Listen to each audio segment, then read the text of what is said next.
everybody. I'm Dallas Mount, work with Branch Management Consultants. We office out of Wheatland, Wyoming, and we do consulting work with ranchers all over the U.S., Canada, and Mexico. So I've been asked today to come in and share with you a couple of our grazing principles. So we're going to do a walkthrough of those. So here we go. Let's get after it. I want to start with this quote, and it's from Harrington Emerson, often misquoted to Ralph Waldo Emerson. But Harrington said, "As to methods, there may be a million, and then some, but principles are few. The man who grasps principles can successfully select his methods. The man who tries methods, ignoring principles, is sure to have trouble." So I think that's a good groundwork for what we're going to discuss. At the school, we teach 5 grazing management principles, and these are not methods. These are principles, and they work no matter where in the world you are. When we've worked with ranches in Australia and in the deserts of Mexico and up in the high mountains of Canada, the principles apply no matter where you are. But it's up to you to figure out what the right application of those principles are in your environment. So we're gonna focus on principles. And oftentimes when you go to these grazing workshops, people say, well, I move animals every 2 days, or I move them every 1 day. And those are methods. Okay, so I want you to be cognizant of how are you going to apply the principles in your environment. So before we do that, here's a great illustration of every ranch in the world, right? So we've got a piece of land and we've got sun shining down on it. So throughout this, I'm going to use my pen here and make some marks on the slides, and you guys will get to see how skilled of an artist I am. So my friend Jim Garish says, think of the land as your solar panel. And how can we make this solar panel be the most effective solar panel that we can be? Okay? Well, what do we want on the ground? Well, we want a lot of plants, right? And what kind of plants do we want? Do we want them all the same? Okay, no, well, we want some different plants because they have different growth windows. So those plants that come on early in the spring are going to be different than those plants that are green in late summer. And they have different windows when they're able to take moisture that falls and make use of them. And we don't just necessarily want all grasses either, do we? So maybe this is a legume sticking up here with some leaves hanging off of him. Okay, and maybe there's some shrubs and things like that. So how many plants do we want on the ground? Well, that's right. The answer would be as many as possible, right? And how much of that ground do we want covered with green growing material?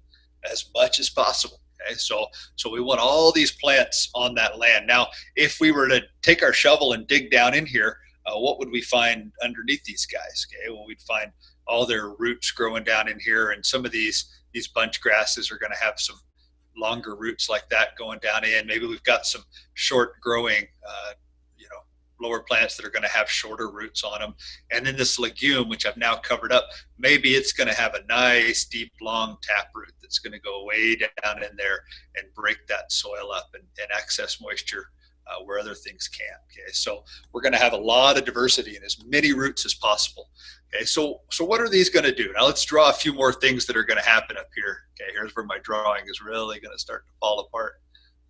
All right, there we go. I'm sure all of you know exactly what that guy is. Okay, there's a rain cloud, of course. Okay, so with this rain cloud, we get lucky enough, and right now we could sure use some here where I am. We get lucky enough for this to drop some rain on us. Okay, what do we want to have happen with that rain when it hits the ground? Okay. Well, of course, we want it to go in the ground rather than run off. Okay, really, if you think about this, the only moisture that counts is the moisture that you get to capture and use.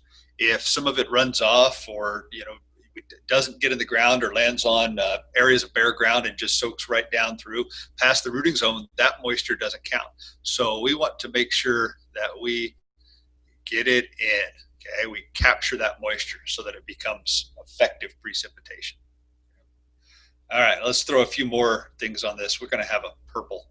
So here we've got some kind of grass-eating critter. All right, there we go. And maybe it's a cow, maybe it's a sheep, maybe it's wildlife, whatever it might be. So this animal's going to eat that feed. It's going to land in the rumen here, and it's going to convert it to products that we can use. Okay, and then something's going to happen right out the back end of that animal. Okay, so when that goes on, what do we want to have happen there? Okay? So in this environment, we want to encourage all kinds of things that are living that are going to break that down and turn it into products that we can use. If it just sits there for several months or a year, most of the nutrients in that are actually going to volatilize and go up in the air.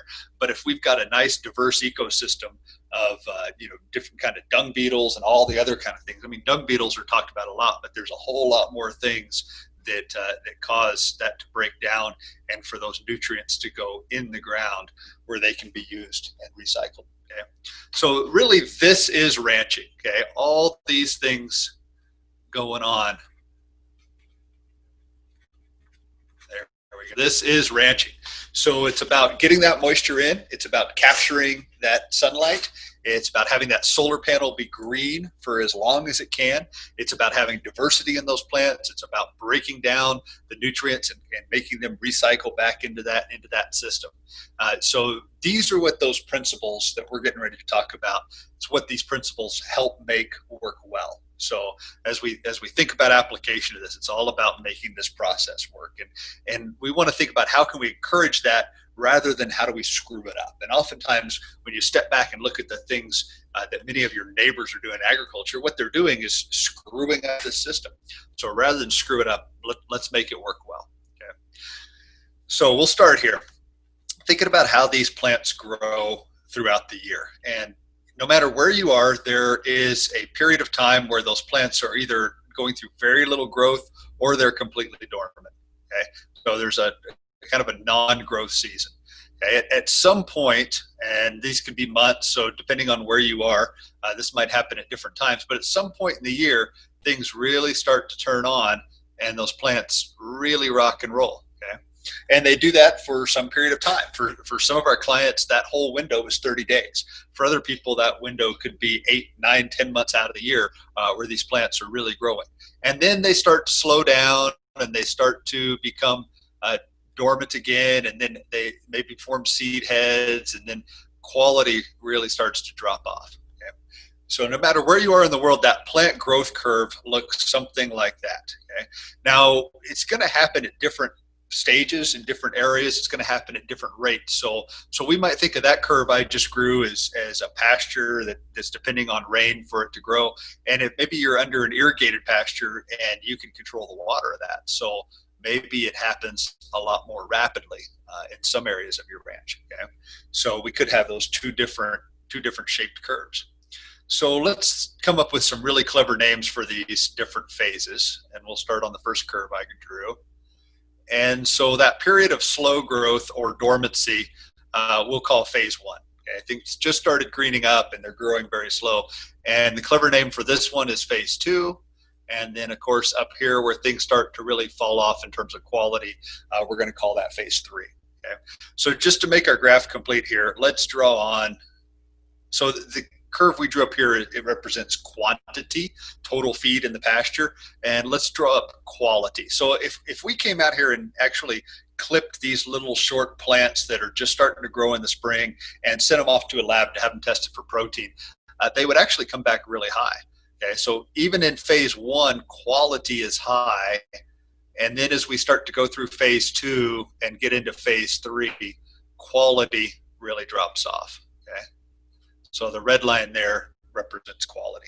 All right, so that's kind of the foundation there, and what we'll apply these decisions to is that graph. Now let's put some grazing animals in the mix. And we'll focus on this the first line I drew here first. In the perfect world, now we don't manage animals in the perfect world, but in the perfect world, if we could turn the animals in on just the right day on this graph, where would we put them in? Okay. Well, we wouldn't put them in down here in phase 1. I mean, things are just getting started. We want to allow those plants to get into phase 2 and really start having some rapid growth. Okay. Well, you wouldn't want to put them in right here in phase 2 because we're going to shut that off and push them back into phase 1 pretty quickly. So in the perfect world, it'd be nice to turn those animals in right here into phase 2 before those plants start to become overly mature and quality goes down. Okay? So let's turn the animals right in on that day. Okay? Now, again, assuming perfect world and assuming those animals are going to eat the plant right from the top down, which we all know it really doesn't work that way, when would be the time that we would take these animals out? Okay, do we want to, so we're going to graze it back on this graph. Do we want to graze it clear back here right into the ground at the bottom of phase one? Oh no, we want to keep those plants growing rapidly, right? So let's take them out somewhere down here to keep it on that steep growth curve into phase two. Okay, so we've got the animals in, and now we've taken the animals out. Now, assuming things stay the same in terms of moisture conditions, temperatures, to keep those plants growing well, that plant's going to start to walk back up this curve. And this period right here represents the period of time that it's going to take for those plants to recover. So this is the recovery period. Okay. Now, in the real world, things are going to change. Moisture condition changes, temperatures change. But if we graze those plants and don't take them below phase two, that recovery could happen fairly rapidly, as long as those things are staying the same. Okay. Now let's look back and apply the same thing to this plant in fast growth. So we're going to put the animals in right there. We're going to take the animals out right here. Let's draw those lines straight down. There we go. And what do you notice about the recovery period in fast growth versus slower growth? It's quite a bit shorter, isn't it? Okay. So that recovery period is going to vary based upon the conditions of the forage, based upon where you are. Maybe this curve on the left is what a curve looks like in springtime in your area, and the curve on the right is what it looks like when we get out into later summer. Maybe it's even a lot flatter in later summer. Okay. So the first principle is we want to allow plants to fully recover. Okay. And recovery period depends on the rate of growth. So if somebody starts saying, well, we always give our plants X number of days to recover, okay, well, they're focused on methods. They're not focused on principle. The principle is we want to allow those plants to fully recover, and that recovery period is going to vary depending on the rate of growth. Okay. So you're going to have to be really flexible with what that recovery period is. Now, this is the first principle to pay attention to, is recovery. You don't want to focus on graze period. You don't necessarily need to focus on stock density right away. You want to focus on getting that recovery period right. If you get the recovery period right, everything else will start to fall into place. And this is the one that's most often violated. Most people are coming back into pastures too soon, or they're staying too long. Okay. Let's play with this curve just a little bit more, because there's some other things we can do with it here. So let's say we were able to put the animals in right when we wanted them to go in. So here we can't draw a straight line. Here we put them in right where the purple line is. But then let's say on the day we were supposed to take them out, something came up. Maybe we had somewhere to be or somewhere to go, and we didn't get back there to move these animals for another few days. And when we got out there, we noticed we'd taken that pasture too short. So we were back down here into phase one. Okay? So we're clear back into here when we take the animals out. So we severely graze that pasture, okay? And we've all done it from now on. Now I want you to notice about recovery period. If we severely graze that pasture, what do we need as far as recovery period? Well, this was our recovery period here when we grazed it right. When we grazed it too severe, what happened to the recovery period? It got a lot longer, right? So severe grazing, my pen has a delay on it here when I write, so it's a little tricky to pick that up. Severe grazing equals longer recovery. Okay, so there's an important note. Is that pasture overgrazed? Okay. Well, many people would say yes. I would say no, it's not overgrazed, it's severely grazed. Okay. We don't overgraze until we either stay too long or come back too soon. Okay. And that's an important point. Overgrazing is a function, that's supposed to be an F there, is a function of time. Okay, it's not a function of numbers, it's a function of time. And we overgraze by one of two ways. We either stay too long. So if we stay too long in a pasture, we're going to see regrazing of individual plants. And so some plants in that pasture are going to get overgrazed. If we come back too soon, then that means our recovery period isn't long enough. So if we had taken those animals out here and we put the animals back in right there, okay, we could overgraze this pasture. So we want to make sure we get this right. So again, when in doubt, principle number one is focused on recovery, allowing plants to fully recover. And we don't want to let them go too terribly long, because if that recovery period gets too long, then we're going to pick it up much more on that lower end of that quality grade. Okay. Some of you have heard the term brittleness. Brittleness is a term that was coined by Alan Savory, describing the fragility of some of these systems. And generally, low precip equals a more brittle system. Not always the case, but and then areas with really high and dependable precip are less brittle. So if we have an area that's low in brittleness, meaning it's not very brittle, okay, then that challenge is going to be quality. Okay, quality is going to be your challenge in those areas low on the brittleness scale. So again, think high rainfall environments. Those plants tend to get mature on you quickly, and so quality, managing those plants into quality, can really be the challenge there. So that's where keeping these plants into phase 2 becomes really important. And too long of recovery periods, those plants are going to get ahead of you, and quality is going to fall off. Now, areas that are high in brittleness, so think lower rainfall, even desert type systems, quality really isn't the problem, because those plants tend to never get very tall anyway. I mean, there's some areas we work where that's going to be your total forage production in a whole year. So areas high in brittleness, the challenge becomes quantity. Okay, it's just a matter of getting the plants to grow. It's about encouraging growth. So in areas that are higher in brittleness, managing those plants into phase 2 is much less important. Okay? It's more about just encouraging growth. Even if those plants aren't grazed the entire growing season, there's still going to be fairly decent quality out there. Okay? So there's some foundational things for you. And they're principle number 1. Let's get the rest period right. And those rest periods are going to be variable throughout the year. Some parts of the year, maybe 20 or 30 days will be the right rest period. At other parts of the year, maybe you need 180 days, or heck, some places even want 365-day rest or even longer between grazings. Okay. So here's a question for you. Has this pasture, okay, so we're talking about pasture scale, has this pasture been over-rested or over-grazed? So let's say we're getting ready to put the animals in today, and we go out there and we're walking through this pasture and we're doing an assessment, and somebody says, well, I think this has been over-rested. Somebody else says, well, I think it's been over-grazed. Okay, well, what's the right answer? Well, I think, so let's look at this plant here. Over-rested or over-grazed? Okay. Well, it's just starting to regrow. Some animals came by here and bit it. Maybe it's had 2 weeks. Maybe that's been a month worth of growth. But no matter the case, it probably needs some more rest, doesn't it? It needs more opportunity to recover before it's grazed again. Well, what about this big old woofy plant right there? Has that been over-rested or over-grazed? Well, that one's been over-rested. Now you see the animals have nibbled around here a bit on the side, but they sure haven't touched what's in the middle. Okay, so the answer to the question, has it been over-rested or over-grazed, is yes. Okay? The point is, over-rest and over-graze happens on a plant by plant, okay? Not on a pasture by pasture. And so we want to look at individual plants and say, have they been over-rested or over-grazed? So what's the solution to this if you're seeing this in your pasture? Okay. Well, the solution is going to be to increase stock density and to decrease the graze period.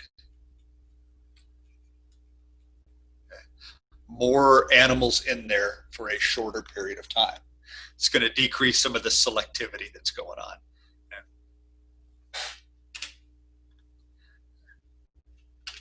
All right, so again, overgrazing and overrest happen on a plant-by-plant basis, not a pasture-by-pasture basis. So let's look at principle number 2. Okay. And so let's say we've got some time going out here, and we're going to measure individual intake of animals. So we're going to turn these animals into a pasture for 5 days. And some poor grad student gets the job of going out and measuring individual animal intake on each day of those 5 days. And what they find is on day number 1, those animals are actually surprisingly eating 6% of their body weight. And then they go out there on day 2, and they find that those animals ate 4% of their body weight. 4% of their body weight. And then on day 3, it was down to 3. Day 4, it was 2. and day 5 it was 1. Okay. So there's the 5-day grace period. And what's going on there? So those animals, let's say we're doing this over and over and over again. We're grazing through these pastures, turning them in, letting them be for 5 days, turning them into another pasture for another 5 days. And so what it would look like if we turned them in on the next 5 days is all of a sudden it would jump back up there and it would give us the same 6, 4, 3, 2, 1. Okay. Well, that first day, the last day here, those animals didn't eat very much, did they? So they were actually kind of hungry. And then when they were turned in on that fresh pasture, they really gorged themselves. They ate all the ice cream out of that pasture, so to speak, and they left the broccoli. Okay. And the next day, the intake was still pretty good, and then it starts to fall off. Okay? So if we averaged all those in, what would be the average intake throughout that 5-day period? Okay? And I actually did this, and it came out to about 3.2% of body weight. Okay. So those animals are actually performing pretty decently. But let's change the way that they're grazing. Okay. Instead of a 5-day grace period, let's reduce that down to a 3-day grace period. So put those animals in and let them get accustomed to that, and then come in and measure the intake. And what they found is on day 1, it was 5, and on day 2, it was 3. Okay. And they did this over and over and over again, as long as forage conditions were the same. Okay. 5 and 3, 5 and 3. And so that's a 2-day grace period, where this is a 5-day grace period. Okay.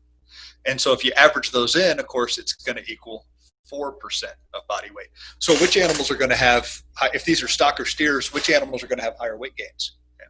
Well, of course, it's going to be the second group here. Okay. So all things else being equal, the principle is short graze periods improve animal performance. Now, I like to call this the feed truck effect.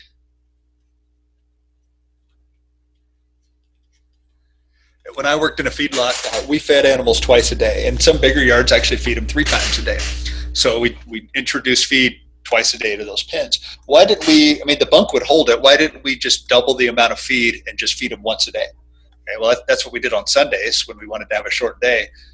But by feeding those animals twice a day, we actually increase intake, right? Because there's a stimulus effect to fresh feed. Okay? Well, it works the same with cattle. When you give them a fresh pasture, you're going to stimulate intake. Okay? So all thing else being equal, your short graze periods will improve animal performance. Now, big caveat here. This is assuming light to moderate grazings.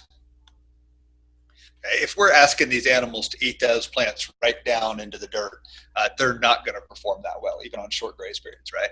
But everything else, forage conditions being equal, and light to moderate grazings, short graze periods will improve animal performance. So if you want to flush some cows right before breeding, right for the first few days of the breeding season, shorten those graze periods up. Introduce that fresh feed more consistently. Some people have really taken this to some pretty good extremes. We've got one of our clients, EL member, and actually training to be a ranching for profit school instructor, John Locke in Texas. He's got a group of registered Brahman cows, and during a lot of the summer, they move those animals 10 times per day. Animal performance is really important to them. They want those animals to do very well. And so that as they shorten that graze period, one of the benefits they get is high animal performance. Now, principle 2, short graze periods improve animal performance, but it also improves harvest efficiency. Okay, so let's take a look at what harvest efficiency is and what that means. So here's an example pasture. So this pasture is 640 acres. And typically it supports 100 cows for 60 days. Okay. So this is in an environment where if you went out at the end of the growing season and you clipped all the forage that animals would eat and you put it in a bag, dried it out, and weighed it, it would produce about 1,000 pounds per acre of forage. Okay. So if you had a pasture like this and you went and talked to NRCS and you said, help me estimate my carrying capacity in this type of environment, they're going to say, well, we're going to use about a 25% harvest efficiency to estimate carrying capacity of this pasture. So what that 25% harvest efficiency means is of the total feed that grew in this pasture, how much of it are we going to put in the belly of an animal, the belly of a grazing animal. Now, many of you have probably heard graze half, leave half. Okay? Well, actually, the half that you're grazed, a big chunk of it actually gets fouled upon or stomped or put into the ground. Only about 25% of it in typical grazing actually gets in the belly of a beast. Okay, so that's how they would estimate stocking rate for this, and under conventional grazing, that does a pretty good job in this type of environment. Okay. Let's do one more thing. Let's calculate the total value of the grazed forage in this pasture. So if it's 100 cows for 60 days, that's 2 months or 200 cow months. In a lot of parts of the country, the value of grazing is calculated based on how many cow months it is. So let's assume a cow month, and this is going to vary based on where you are. Let's assume a cow month is worth $30. Okay, so we got 200 cow months at $30, so that's worth $6,000. Okay. So if you wanted to lease this pasture out to somebody for cash, $6,000 cash lease would come pretty close to getting it. Okay? So there we go. Now let's go out at the end of the grazing season and let's do an assessment on this pasture. Okay, so we're gonna walk across it or ride across it, look down. But what do you think we're gonna find? So 60 days it was used. There's the watering point right in the middle. What do you think we're gonna find inside this circle? What's the grazing use gonna be in there? Well, you bet it's probably gonna be pretty heavy. Okay. We're probably going to have a lot of those plants that were, when the animals were first putting in there, they're hanging out at the water, they're biting those plants. And then as that grazing season goes on, those animals start to get further from the water. But then after 30 days, when they're walking across the back across there, those plants have regrown. So they're going to reach down and take another bite. Okay. So most of these plants are probably going to see 2, 3, or 4 grazings during that 60 days. So we're going to have some heavy grazing in there. If this were to gone on for several years where we grazed this pasture this way, we're going to have a lot of weeds in here. Okay? We'll probably have quite a bit of bare ground around this water tank. Maybe it'll be an acre or more of bare ground around that water tank. Okay? And we're not going to like those weeds, so we're probably going to spend money to spray those weeds and try to get rid of them. But anyway, inside that circle, it's not going to be very good. And then in this circle here, that's probably where we're going to see some moderate grazing. Okay. Plants might be, fairly healthy. We'll probably see some of them that would have gotten multiple grazings, but for the most part, we might like what we're seeing in there. And then we get out into these back corners, and what do you think we're going to find down here? Okay. Probably very light grazing. Okay. So maybe they never even saw domestic livestock the whole year. Okay. Maybe it's just a little bit of light wildlife use. I bet you actually the wildlife are probably sitting in here because they don't want to stick their nose through that old dormant forage anyway. If this went on years and years and years, what do you think we would see growing out in these things? Okay, this would probably brush would start to encroach out there. We'd probably have a bunch of old dormant plants. Maybe the interspacings between those plants would be increasing. So we'd probably spend some money out here on some brush control or things like that to try to get it back to where we want it. Yeah. So I'm not liking the outcomes here. There's some bad things. So let's do something a bit different. So let's start with a fresh perspective. Now, if we're going to stick with this size of cow herd, we're going to need to put in some infrastructure on this pasture. I'm going to draw some things on here. If we were actually doing this for real, this is not how we developed this one section pasture. But today, to make it easy, let's just cross fence it. So I'm going to build a ring around the water there, make a water block out of it. It's not going to be very big, only about 5 or 6 yards from the edge of the tank to the back of that fence. And then let's divide it up here. We're going to need some more divisions if we're going to stick with that size of herd. Maybe the best thing to do would be if we had another group of cows, put them all together and not have to build so much fence. But here's what we're going to do. All right, there we go. So now we've got it split into, we got 4 pastures on the north end, 4 pastures on the south end. We've got 8 pastures that we used to have 1. Okay. So now let's go back and revisit that harvest efficiency. Okay, now this is just the first year we've put this in. So we haven't made these plants healthier yet. They haven't become more deeply rooted. They haven't really changed the plants that are in there yet. This is just the first year. So it's still only going to grow 1,000 pounds per acre. Now, after a few years of having done this, we'd see that improve. But on year number one, it's still going to be 1,000 pounds per acre. But of that total feed, we're going to be able to put more of that feed in the belly of the beast. Okay? As you think about it before, and a lot of that was getting regrazed and a lot of it was getting not used at all. Well, now when we have animals in this pasture, they're going to graze that much more uniformly, right? The stock density is going to be quite a bit higher. They're probably going to get to this back corner. Now, it's not going to be perfect, not at the level that we're doing here, but we're going to get quite a bit more of that feed. Do you think instead of 25%, do you think a 35% of the total feed that grew that year would be reasonable? Actually, the data would suggest that's probably a bit conservative. It would probably be 40, but let's work with 35%, and just so we're being careful. Okay, so 35% means we're going to get 350 pounds instead of 250 pounds in the belly of the beast. Okay, now a 10% improvement in harvest efficiency.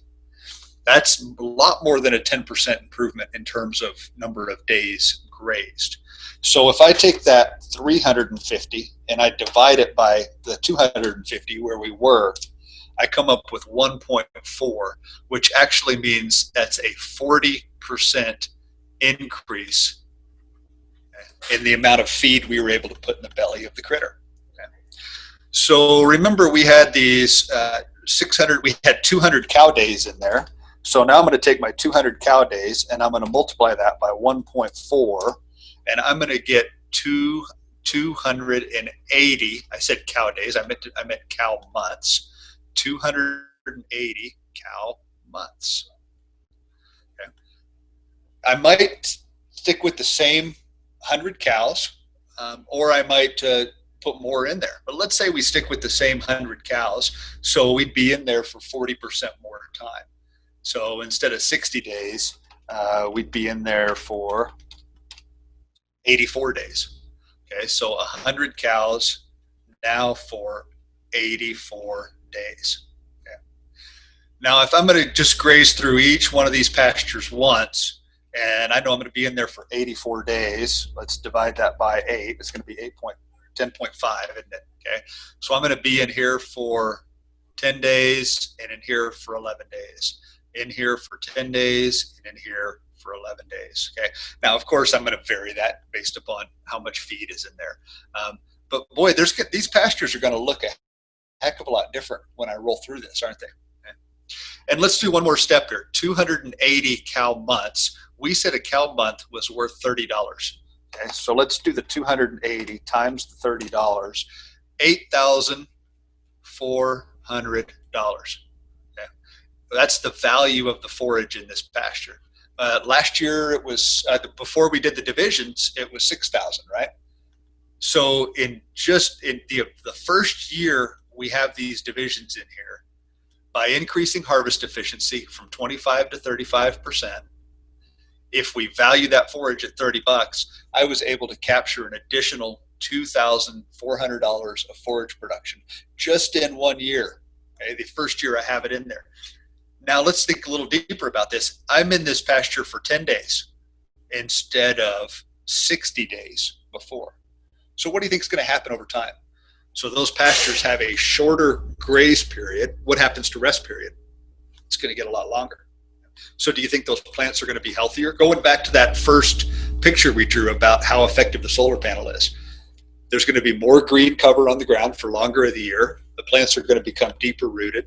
They're going to capture more of the precip, able to capture more of the photosynthetic energy. Boy, over time, they're going to get healthier, aren't they? So this would be just the first step in the direction of an improved grazing system. But already that first year, we picked up $8,400 or an additional $2,400 for that. Okay. So going back up to the principle. Short graze periods improve animal performance. We saw that here, and also improve harvest efficiency, which will lead to an immediate increase in carrying capacity, which then over time will lead to healthier ground. We can run more animals on the existing pastures that we have. Okay. So those are the first two grazing principles that I wanted to introduce you to. I told you in the school we teach 5 grazing principles that we apply, and so we didn't get to all of them, but kind of gives you a little glimpse there of how we apply those grazing principles. Again, one thing I want to emphasize is don't just shoot for what that target graze period is. Okay, don't let that be your driving force. Make sure you get the rest period or the recovery period right first, and then let economics and what the land will support dictate what a reasonable graze period is, and also balancing lifestyle and what you want your ranch to be. So those are all things to consider. So it's one thing to hear me talk about it. I'd like to let you hear somebody talk about this that's actually applying it. This is Mike Livingston. Mike and his wife Julie run a ranch in eastern Colorado, Burlington, Colorado area. And Mike has applied these principles on their property, and he's going to tell you a little bit about the results that they've seen from that. One really cool thing about Mike and Julie is they've built this ranch from scratch. So they pretty well started with nothing and have put this together over time. So it's really neat to hear these kind of stories. But I'll let Mike tell you about it.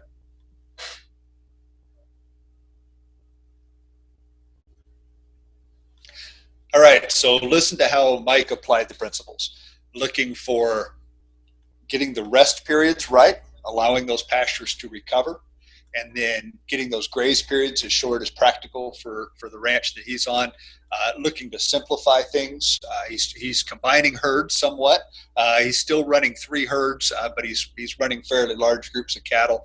And you can see from the way he moves those there that it's not extremely labor intensive, and the results he's getting are fabulous. Initially, he focused on reducing numbers. Okay? Well, when we looked at that first principle, overgrazing is not a function of numbers. Overgrazing is a function of time. So when he started focusing on time and getting the rest periods right, that's when he started to see improved results. So. All right, so let me just summarize here with, if you'd like to learn more, we'd love to have you come to one of our Ranching for Profit schools. This is our schedule, which is on our website as well. And we are going. We're up and running again after COVID-19 and coronavirus. So, we're going to allow folks some more flexibility to create social distancing during schools if they so desire. But most of our clients are telling us they're ready to get back to work and ready to go. So we're right there with them. So we've got Columbus, Georgia, and Oklahoma City coming up, and then we get into our normal rotation through the winter time. So we'd love to have you come to a full Ranching for Profit school. The Ranching for Profit school is the business school for ranchers. We don't teach how to raise livestock. We teach how to run a business that raises livestock and how to focus on the things that really move the needle when it comes to improving the business. And one of those is getting the grazing right, getting the ecology working on your ranch, because that's really the engine that your business is built on, is having good ecology. The other thing that our company does is we do a program called Executive Link, where we put graduates of the Ranching for Profit School on boards of directors, where they provide each other strategic advice, and they meet 3 times a year to do that. So if you're interested in that program, first step is to come to the school. A couple other ways you can engage with us. We've got a lot of free things that come out. Every 2 weeks we send out an email on profit tips. The last one was about planning in a period of volatility, like we're experiencing here with the coronavirus issue. We've got you can sign up for First Steps, which is a series of 10 video lessons delivered to your email that are spread out 1 week apart. You can come to our YouTube channel. You can follow us on Facebook. And then we've also got a book and a DVD that's available to order from our website. And then, of course, we've talked about repeating the Ranching for Profit School and Executive Link. So our website is the place to go to find out more about those things. So anyway, thanks for the time today. Hope you've enjoyed this. And if there's anything we can help you out with, give us a holler here at Ranching for Profit.